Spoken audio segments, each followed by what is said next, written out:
नमस्कार। BEd first year, कल हम लोग शिक्षण व्यवसाय की सशक्तिकरण और इससे संबंधित जो शिक्षण समुदाय है, जो संगठन है, उसकी बात हम लोग कर चुके हैं।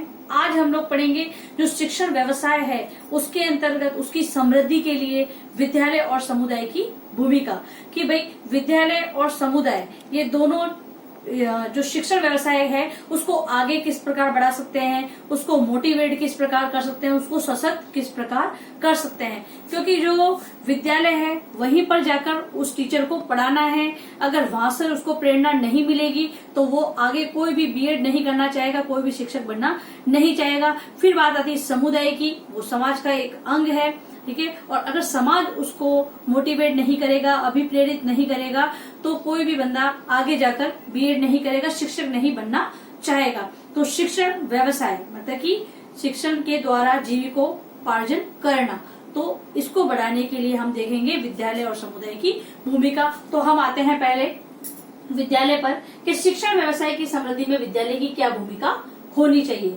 तो सहयोग की अवस्था का विकास। अब जो शिक्षण व्यवसाय के लिए है विद्यालय और जो प्रशिक्षण महाविद्यालय है, ठीक है। तो जो विद्यालय है उसको क्या करना है, जो प्रशिक्षण महाविद्यालय है उनसे सहयोग की भावना रखनी है। हमेशा ये देखना है कि महाविद्यालय और यहाँ की जो नीतियां हैं, जो भी कार्यक्रम है, उससे इनको अवगत कराना है।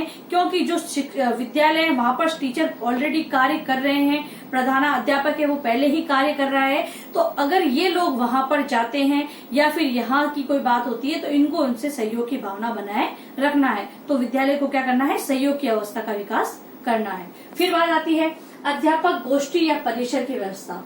अब अध्यापक गोष्ठी वगैरह परिषद मतलब कि जो इनसे संबंधित जो मीटिंग वगैरह होती है, गोष्ठियां वगैरह होती है, तो उसके अंतर्गत जो शिक्षण प्रशिक्षण महाविद्यालय है वहां से भी कोई संबद्ध व्यक्ति, जो भी लेक्चरर है वगैरह कोई भी है, या फिर अगर मान लो छात्र अध्यापक है, उनके लिए भी कोई ऐसा कार्यक्रम आयोजित करना है जिनसे ये इंक्लूड हो सके, आपस में मिल सके और बातचीत हो सके और सारी जो समस्या वगैरह है उनका इनको भी अवगत हो सके, पता लग सके। किसको, विद्यालय के जो टीचर है उनको तो पता ही है, अब महाविद्यालय वालों को भी अगर इंक्लूड करेंगे कार्यक्रम में तो वो भी नई नई टेक्निक वगैरह इनसे जुड़े रहेंगे। तो इस प्रकार क्या करना है, सहयोग के भाग लिए समृद्धि के लिए गोष्ठी और परिसर की व्यवस्था करनी है। फिर बात आती है सकारात्मक दृष्टिकोण का विकास। अब जो विद्यालय है उसको, जो महाविद्यालय है, प्रशिक्षण महाविद्यालय हैं, उनके प्रति सकारात्मक दृष्टिकोण रखना है। क्योंकि हम लोग देखते थे कि पहले जब लेसन वगैरह होते थे तो बहुत से जो स्कूल वाले हैं वो लेसन के लिए मना कर देते थे कि भाई हम हमारे यहाँ हमारी पढ़ाई खराब होगी या हम कैसे करेंगे, इस प्रकार का जो देखना पड़ता था। लेकिन उनको क्या करना है, जो स्कूल है उनको महाविद्यालय को भाई देना है, सहयोग की भावना रखनी है, उनको ये कार्यक्रम करने देना है। मतलब कि जो लेसन प्लान है वो उनको वहां पर करवाने, लेसन जो होते थे वो उनको करवाने देने चाहिए, ताकि भाई इनका सहयोग रहेगा तो वो आपस में जानेंगे, भाई कोई भी कार्यक्रम है तो वो अवगत होंगे उस चीज से। तो इस प्रकार सहयोग बनाए रखना है, सकारात्मक दृष्टिकोण रखना है। फिर बात आती है प्रशिक्षण महाविद्यालयों का विकास। अब जब प्रशिक्षण महाविद्यालयों का विकास होगा मतलब कि ये और बढ़ेंगे, मतलब इनकी संख्याएं बढ़ेगी और स्तर बढ़ेगा इनका, तो उससे क्या होगा कि जो विद्यालय का दृष्टिकोण है वो भी सही होगा। और ये बढ़ेंगे कब, जब विद्यालयों में आवश्यकता महसूस की जाएगी, शिक्षकों की आवश्यकता महसूस की जाएगी, तो उसी के कारण वहां पर क्या होंगे, महाविद्यालयों की स्थापना होगी। क्योंकि भाई अगर महाविद्यालय अगर कम है और बीएड करने वाले ज्यादा हैं तो वो, और टीचरों की आवश्यकता वहां पर ज्यादा है, लेकिन अगर कॉलेज नहीं है तो भाई सरकार बीएड कैसे करवाएगी। तो इसलिए प्रशिक्षण कॉलेज होती है उनको विकास करना है, उनको और बढ़ाना है। तो इससे क्या होगी, यहाँ की पूर्ति होगी, शिक्षकों की पूर्ति होगी। फिर बात आती है वित्तीय सुविधाओं का विकास।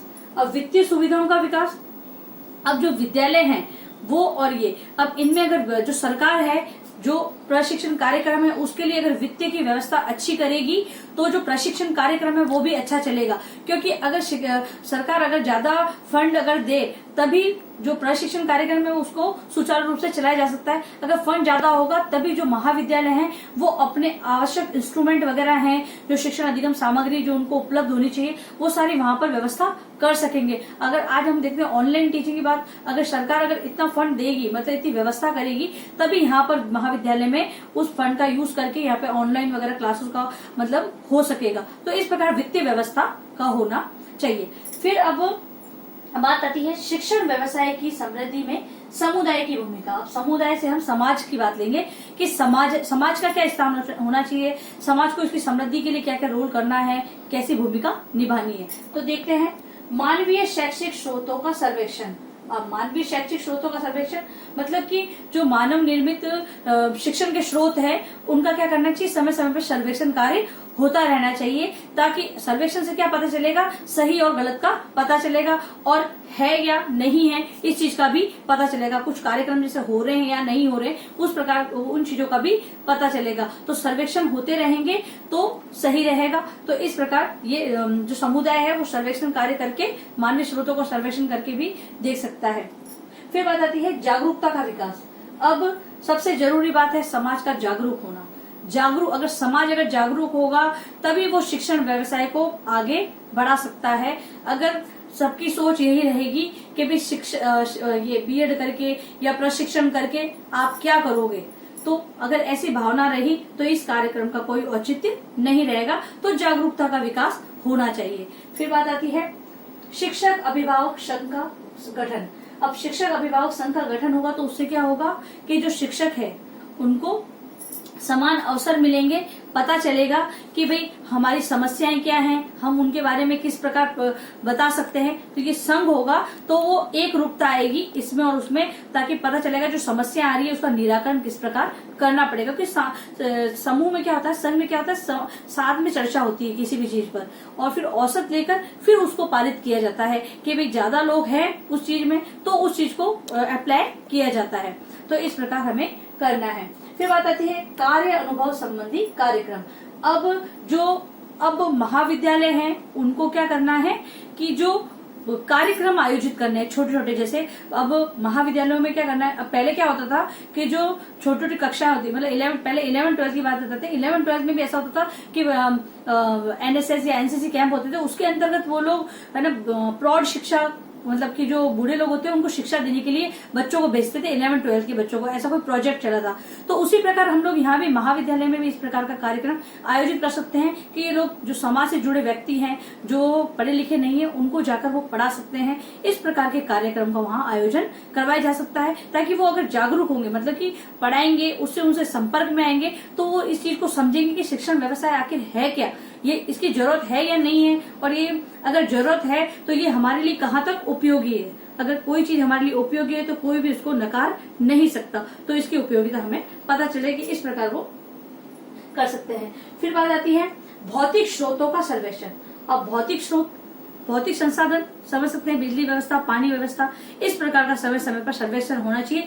ऐसी व्यवस्थाएं विद्यालयों में भी आवश्यक रूप से होनी चाहिए और महाविद्यालयों में भी होनी चाहिए, ताकि अब इनको जो शिक्षक पहले से कार्यरत तो उनको तो इन चीजों के बारे में पता है कि हमें किस ये व्यवस्था है, इसका सर्वेक्षण उन्होंने तो कर रखा है, वो तो जान चुके हैं इसके बारे में। अब इनको वो अवगत कराएंगे तो इसमें क्या होगा, शिक्षण व्यवसाय की समृद्धि होगी। फिर बात आती है आवश्यकताओं एवं समस्याओं का ज्ञान। अब आवश्यक और समस्याओं का ज्ञान, जब अब शिक्षक द्वारा, जो विद्यालय में कार्यरत शिक्षक द्वारा जो आवश्यकताएं हैं उनके बारे में उनको ज्ञात हो गया है और जो समस्याएं हैं उनके बारे में भी ज्ञात हो गया है, लेकिन ये लोग यदि महाविद्यालय से संपर्क में रहेंगे, ये उनके साथ में अगर सहयोग की भावना रखेंगे तो उन्हें ज्ञात हो जाएगा कि यहाँ पर किन किन चीजों की आवश्यकता है और कौन कौन सी समस्या आ रही है। तो ये दोनों मिलकर समाज से, शिक्षकों द्वारा और अभिभावकों को लेकर, मतलब इन सबको मिलकर इन सबको मिलाकर, मतलब इनके साथ संपर्क में रहकर या इनसे विचार विमर्श कर इन समस्याओं का समापन कर सकते हैं और यदि आवश्यकता है तो उनकी पूर्ति कर सकते हैं, यदि दोनों में अगर सहयोग की भावना होगी तो ये कार्यक्रम बहुत ही सफल आयोजन होगा। क्योंकि भाई बीएड करने वाला जा रहा है तो वो वहां पर जाकर इंटर्नशिप करेगा, तो इंटर्नशिप करेगा तो ऑब्वियसली दिखती बात है कि इनका सहयोग अगर नहीं होगा तो वो उनको कॉपरेट नहीं करेंगे। हो सकता है वो उनको कॉपरेट नहीं करे या फिर वो उनको कॉपरेट नहीं करे, मतलब प्रशिक्षणार्थी भी नहीं कर सकता और शिक्षक भी, दोनों को सहयोग की भावना होना आवश्यक है। और अगर यदि वो शिक्षक ही अगर समस्या नहीं बताएगा तो वो प्रशिक्षणार्थी वहां जाकर परेशानी का सामना करना पड़ेगा उसको। और जो आवश्यकता है वहां पर, अगर बालकों की आवश्यकता ले लो, अगर शिक्षण कार्य से संबंधित अगर कोई आवश्यकता है कि भाई बच्चे की ये आवश्यकता है, इनको ये जरूरत है भाई, अभी इनको पढ़ाना है तो आपको इन चीजों की भाई सुविधाएं उपलब्ध करवानी पड़ेगी, इनको ये चीज की आवश्यकता है। अगर वो आवश्यकता के बारे में उनको बता देंगे तो ये कार्य बहुत ही अच्छी तरह से सफल हो जाएगा। तो ये बात है समुदाय की। अब बात आती है गृह कार्य प्रश्न। शिक्षण व्यवसाय की समृद्धि में विद्यालय और समुदाय की भूमिका का विस्तार से वर्णन कीजिए। अब अंत में आप लोगों से निवेदन है कि आप लोग जब भी घर से बाहर जाएं तो मास्क का प्रयोग करें या अपने फेस को सही तरह से कवर करके जाएं। और यदि आप लोग बाहर कहीं जा रहे हैं तो वहां पर कम से कम आपस में 6 फीट की दूरी बनाए रखें। यदि आप सार्वजनिक स्थल कहीं भी जाते हैं, मार्केट है, कहीं भी बैंक है और भी कहीं अन्य स्थानों पर जाते हैं, तो आप अपने हाथों को अच्छे से सैनिटाइज करें या फिर साबुन से अच्छी तरह उनको धोएं। सुरक्षित रहें और सभी का ख्याल रखें। धन्यवाद।